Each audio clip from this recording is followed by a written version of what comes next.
Gusto nilang bilogin yung isipan ng mga Filipino na si Sara Duterte napaka-popular at ayaw ng mga mamamayang Filipino na harapin ni Sara o kontra sa impeachment na final ng Congress kay Sara Duterte.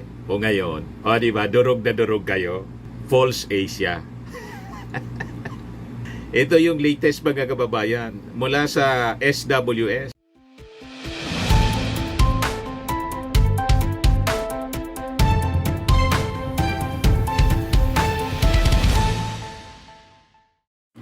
Hello po mga kababayan, si Dante Maravillas po, Bicolano vlogger.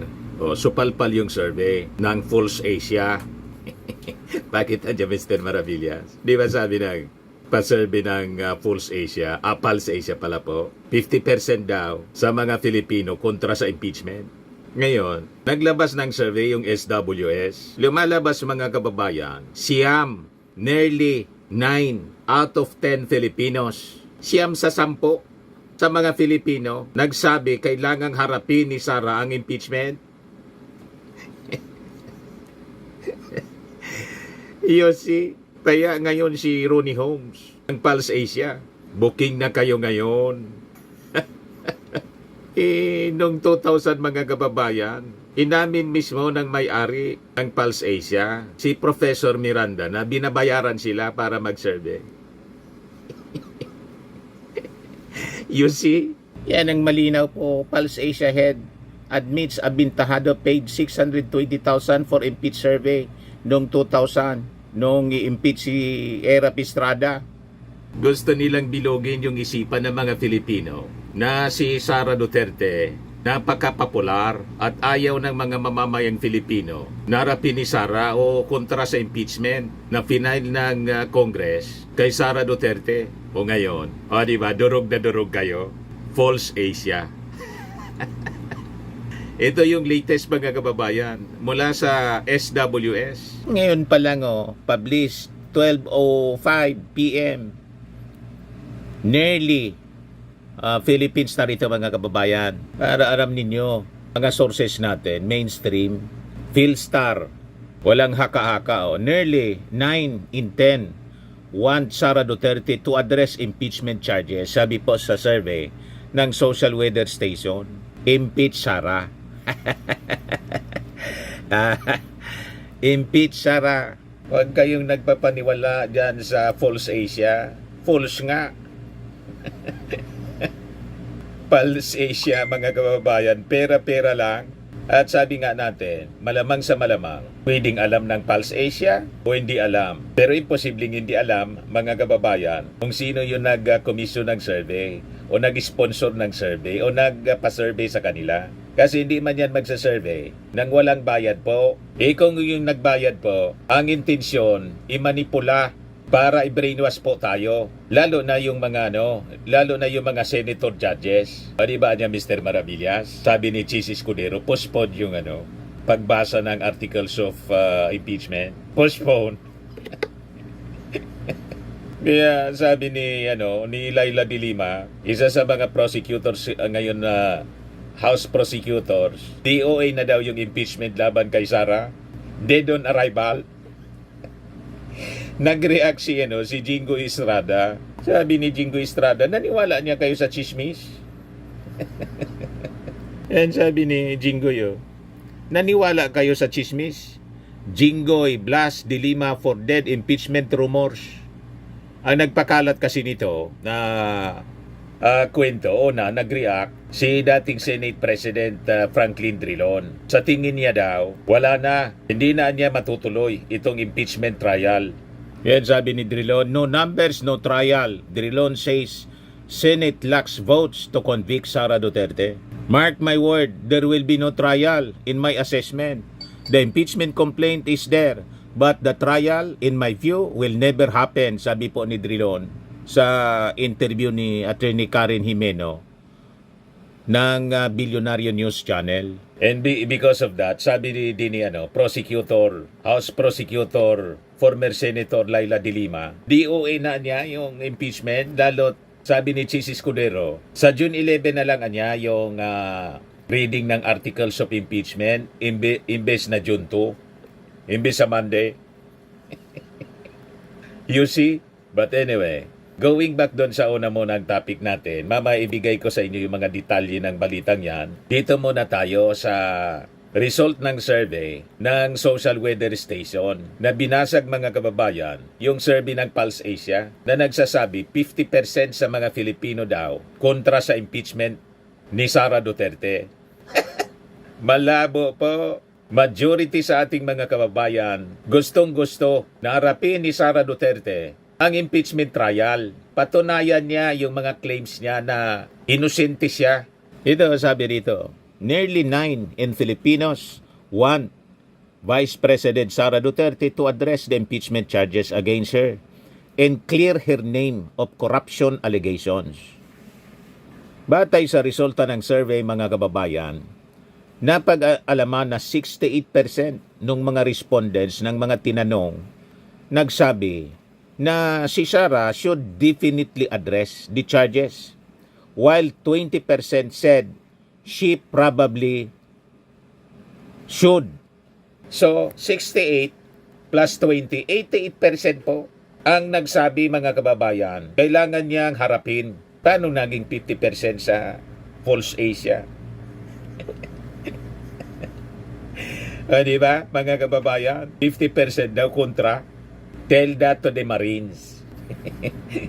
Tama pa mga kababayan? Pinagluloko ninyo ang ating mga mamamayang Pilipino. Isa totoo lang po, nagagalit na nga po sa ginagawa ng Senado. Masyado na nilang dinidelay yung 4-with na sinasabi ng konstitusyon. Ginawa nilang 4 months.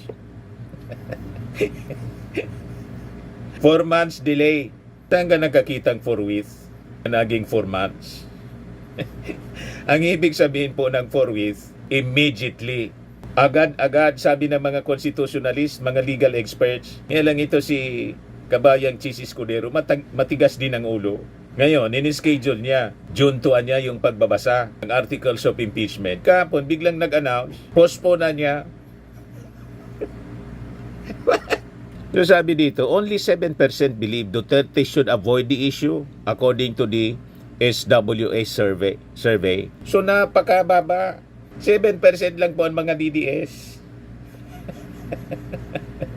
Kaya yung mga pinapalabas na survey ng Pulse Asia na sinasabi nila 63% trust rating ni Digong, 50% pa yung trust rating ni Sara na wala mang ginagawa. Pagkatapos, pagdating sa ating Pangulo, 32%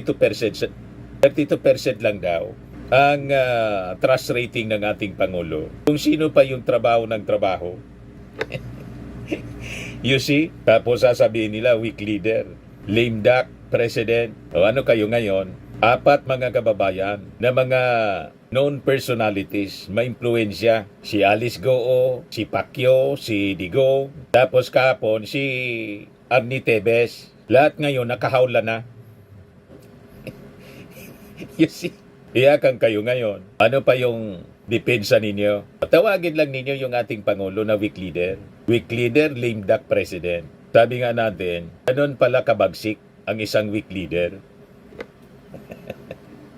O ngayon, sabi pa dito mga kababayan sa balita, while addressing impeachment charges rank as Filipinos' second highest priority for the Duterte among actions included in the survey, the poll showed their top preference is for her to collaboratively work to prioritize the nation's needs with whopping 93% in support. Sa madaling salita mga kababayan, ang sabi ng ating mga mamamayan, Sara, magtrabaho ka naman. 93%. You see? Sabi dito, specifically at least 74% believe Duterte should definitely collaborate in addressing the nation's needs, while 19% said she probably should. Only less than 5% said she should not. Kita ninyo? Kasi nakikita ng ating mga mamamayan Filipino, sige lang ang banat ni Sara, sige lang ang panira, pero hindi man nagtatrabaho. Nandun nga, lumayas na naman, papuntang Netherlands, dumaan sa Doha, Qatar, para magpa-picture-picture sa mga OFWs tapos nilason yung mga isipan ng mga kababayan natin doon. Hindi man pinapaliwanag kung paano niya ginamit yung confidential funds. You see, banat lang ng banat. Kasama pa si Amy Marcos. Yan ang sabi rito. The survey results also suggest most Filipinos want the Vice President to veer away from lambasting the Marcos administration. Tigilan mo ng anya ninyo, tigilan mo anya yung paninira, banat ka ng banat sa Marcos administration. Wala ka mang contribution. Ang dapat anya gawin gawin nyo, tumulong ka, makipag-collaborate ka. 93% yung nagsabi na ganyan. Sabi rito, at least 7 in 10 said Duterte should step back from criticizing the government and its initiative, while 2 in 10 said she definitely or probably should not. Madaling sabi, 70% ang nagsasabi sa ating mga kababayan, tigilan mo anya yung banat mo sa Marcos administration. Most participants of the survey also want Duterte to focus on implementing her own platforms and policies, 86%, and continue her duties as Vice President and stop politicizing, 81%. Ang nagsabi mga kababayan, tigilan mo ang politika mo. Supalpal si Sara Duterte dito, mga kababayan. Yung Pulse Asia po, malamang supported ni Sara, o kung hindi, yung Beijing yung nag-finance noon. Para siraan yung ating gobyerno. Pinapalabas si Digong, sikat na sikat pa mga kababayan, despite ng mga pinagagawa, paninira sa ating napakabait na Pangulo. 63% pa yung may tiwala daw, sabi ng Pulse Asia. 50% kay Sara. Pagkatapos, 32% lang yung sa ating Pangulong Bongbong. Huwag kami Pulse Asia. Ano kayo ngayon? Paano ninyo ipapaliwanag ito, Pulse Asia? Alangan man mas magaling pa kayo sa SWS. Mas reputable, mga kababayan, ang social weather station kaysa dito sa Pulse Asia. So sabi dito, the SWS was conducted, yung survey was conducted days before the midterm elections, May 2 to 6, and commissioned by the Strat-based group. Yung sa Pulse Asia, mga kababayan, sabi May 6 to 9 yon. Ibig sabihin, pinakang latest yon. Alangan man, after 3 to 4 days, nagbago na yung pananaw ng mga tao. Ang dali naman nagbago. Di ba pa? Napakalinaw po ang mensahe ng ating mga mamamayang Filipino. So, 88% ang gustong dapat harapin ang impeachment and prioritize the nation's needs and face corruption allegations. Harapin mo, ipaliwanag mo kung paano mo ginamit yung confidential funds. Bakit yung mga senador nadama yung mga apelyido? Ipakilala mo kung sino yung sinasabi mong kinontrata mo na para patayin yung ating Pangulo, si Lisa Marcos at si Martin. At sinabi mo pang no joke, no joke. Hindi pwedeng sasabihin mo na sila mananlangan niya yung sabi niya. Wala manan niya kung sinabing papatayin ko. Ang daling magbago, mga kababayan, ng statement. No joke nga eh. Di ba? So, mas malaki yung respondents dito, mga kababayan, 1,800. Yung sa Pulse Asia, 1,200. Respondents were drawn from Metro Manila, Balance Luzon, 300 respondents sa Manila, Balance Luzon, 900, Visayas, 300, in Mindanao, 300, mga kababayan. Margin of error, plus or minus 2.31%. At the national level. Di ba? Dito na nga tayo ngayon, mga kababayan, sa sinasabi. Nag-react si Senator Jingo Estrada doon sa sinasabing dead on arrival na daw yung impeachment case laban kay Sara. Sabi ni Jingo Estrada, yung Senado niya will not abandon its duty sa impeachment trial laban kay Sara Duterte. Estrada was reacting to former Senator Laila de Lima's statement that she had heard rumors that the impeachment trial would no longer move forward and was deemed dead on arrival due to the anticipated lack of votes. Sabi ni De Lima, even the president seems to want to show that he was no involvement or desire for this to proceed. But the question is clear. Will we allow the process or turn our backs on it out of fear or political calculation? The Constitution lays out a path for accountability. It begins with the filing of the complaint, moves to the House for deliberation in action, and proceeds to trial in the Senate. Each step exists for one reason, to uncover the truth. I have been invited to join the prosecution panel, sabi po ni De Lima. Masyado na kasing excited si Laila De Lima na gisahin, mga kababayan, si Sara Duterte sa impeachment trial. At na-mention niya na even anya di president, yung ating Pangulong Bongbong, parang hindi niya interesado. Inilinaw po kanina ni Jose Castro yung posisyon ng palasyo. Talagang yung presidente dapat hindi man mag-involve dyan kasi hindi man yan trabaho. Ayaw nga ng gulo ng ating Pangulo. Pero si Sandro Marcos yung pumirma. Hindi ninyo nagigets? Yung Pangulo ayaw niyang ma-involve. Kasi presidente siya. Pero yung anak, si Congressman Sandro Marcos, siya yung nangunang pumirma. Ano ang reading ninyo niyan? O ngayon, klinaro na ngayon mga kababayan ni Jose Castro. Itinanong kanina sa kanya. Pakinggan natin.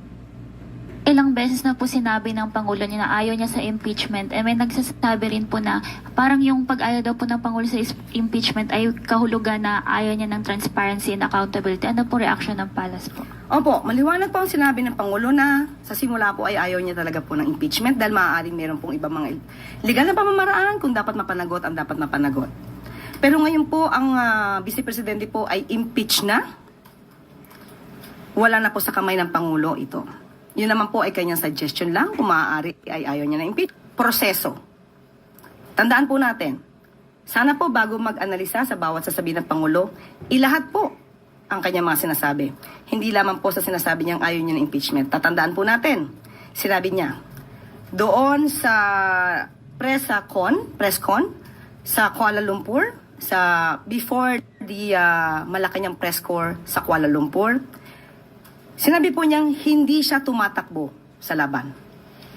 At kanina sinabi rin po niya, nung naibalik na po si dating Congressman Arntebes, sinabi rin po niya na the people is assured that lawlessness will not go unpunished.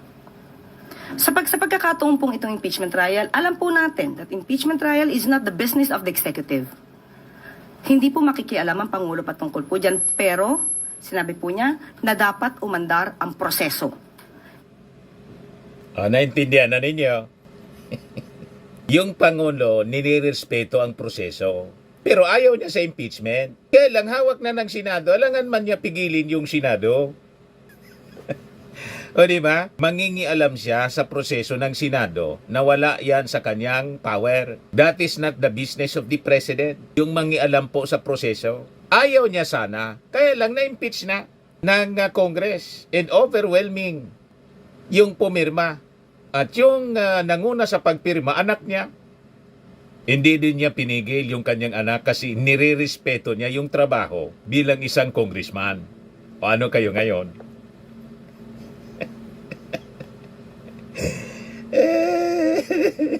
Yan ang ating Pangulo, binabalansi lahat mga kababayan. Ayaw niya sana, kaya lang nandyan na yan, kaya tuloy. Yan ang madaling sabi, tuloy ang proseso kasi nire-respeto ng ating Pangulo ang proseso. Parang yung kaso ni Digong. Ayaw niya na si Digong, yung nangyari kay Digong sa ICC, na na-deliver po. Pero bakit niya naman Mr. Maravillas kung talagang ayaw niya? Hindi siya pwedeng maghindi sa Interpol. Ayaw niya sa ICC, kaya yung posisyon niya, walang jurisdiction yung ICC sa atin. Hindi nagbabago yung posisyon niya sa ICC. At walang plano hanggang ngayon. At least for now, walang plano ang ating Pangulo bumalik as member ng ICC. Kaya lang yung ICC, matalino rin siyempre. Maging ICC yan kung hindi matalino. Alam ng ICC, hindi man tayo umalis as member ng Interpol. Tinap ng ICC yung Interpol para arestuhin si Digong. Ayun, nag-cooperate yung ating Pangulong Bongbong. Ano yung mali doon ng ating Pangulo? Walang mali kasi sabi ng ating Pangulo, we are under obligation. We are obligated. Hindi pwedeng hindi tayo mag-cooperate sa Interpol. Tama pa? Pero walang contradiction po sa posisyon ng ating Pangulo kasi nire-respeto niya yung proseso. Ayaw niya sa impeachment, kaya lang na-impeach na eh. Nasubmit na po sa Senado. So kailangang tapusin ang proseso. Yan ang ibig sabihin, mga kababayan, ni Yossi Castro. And I think, naintindihan yun ng mga senador. Yeah. Diretso natin yung paliwanag ng palasyo. Respeto ang due process. Yo. So, Yun. ito po ay nasa kamay na ng mga prosecutors, nasa kamay na po ng Senado. Pag sinabi po nating proseso, dapat sundin ang batas. Ang taong bayan na po ang titingin at maghuhusga sa mga taong nasa loob or maaaring gumalaw para sa impeachment trial. Ang mga prosecutors dapat gampanan ng kanilang trabaho bilang prosecutors. Ang mga senador bilang judges ay dapat din gampanan ng kanilang trabaho bilang senators, judges. Proseso po ang nais ng Pangulo. Huwag po natin kalimutan yan. At sabi nga po natin, tao na po ang magsasabi. Kung ang mga taong ang mga senador po na siya magsisilbing husgado, judges, hurado, ay gagampanan ang kanilang trabaho nang naaayon sa batas at proseso. Ano ang konklusyon ninyo, mga kababayan? Kontra sa impeachment yung ating Pangulo? Pag hindi pa ninyo na-gets yung paliwanag ni Yossi Castro, di paano niyan? Consistent yung ating Pangulo. Rule of law. Hindi pwedeng walang rule of law, mga kababayan. It will be a very bad precedent para dito sa ating bansa. At hindi pwedeng mangialam yung ating Pangulo sa Congress. Pati nga yung anak niya, hindi niya pinakialaman, pumirma. Kinonsulta siya.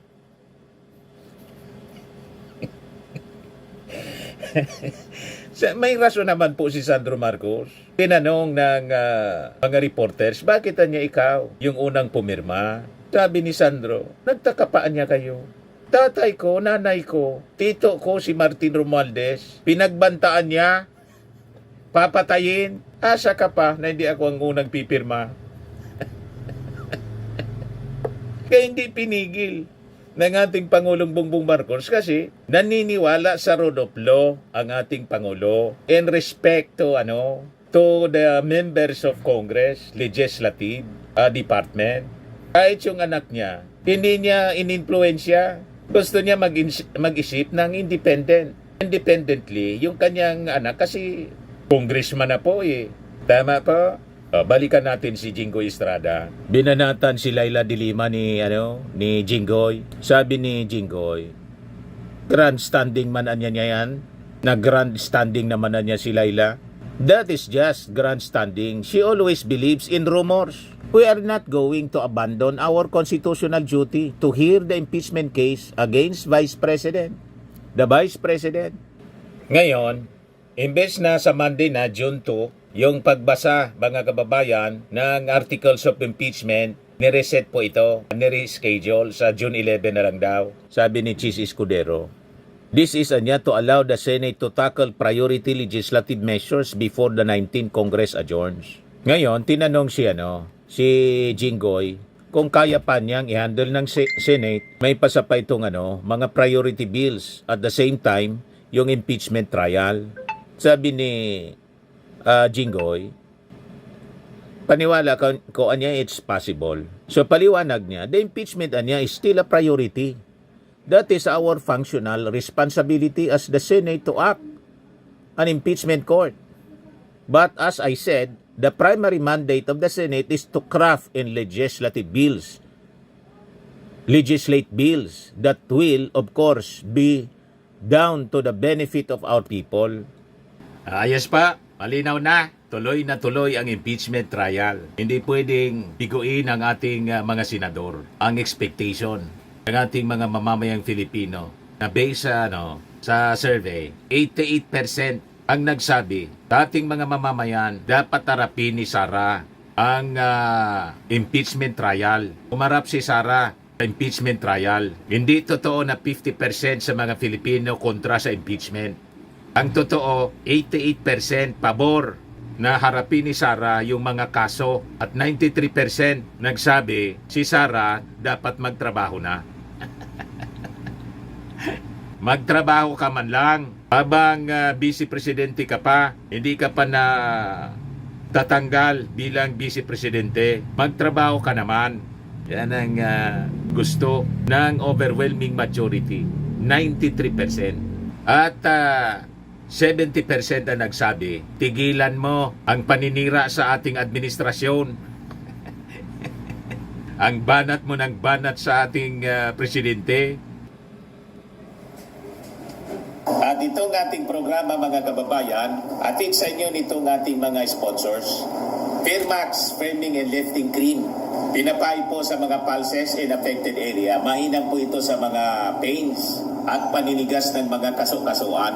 Ito sa mukha naman yung application, anti-aging, automatch po siya. Ito ay Glow 60 mga kababayan. Whitening po siya. Made in South Korea. Ito naman po, Ningxia Red Mix Fruit Drink. Gawa po siya sa goji berry. May anti-cancer properties po siya. At sa mga nagana po ng malinis and spacious fitness gym, pumunta lang po kayo sa aming Colossal Fitness Gym. May Grab car rental din po kami. At bills payment po sa aming office.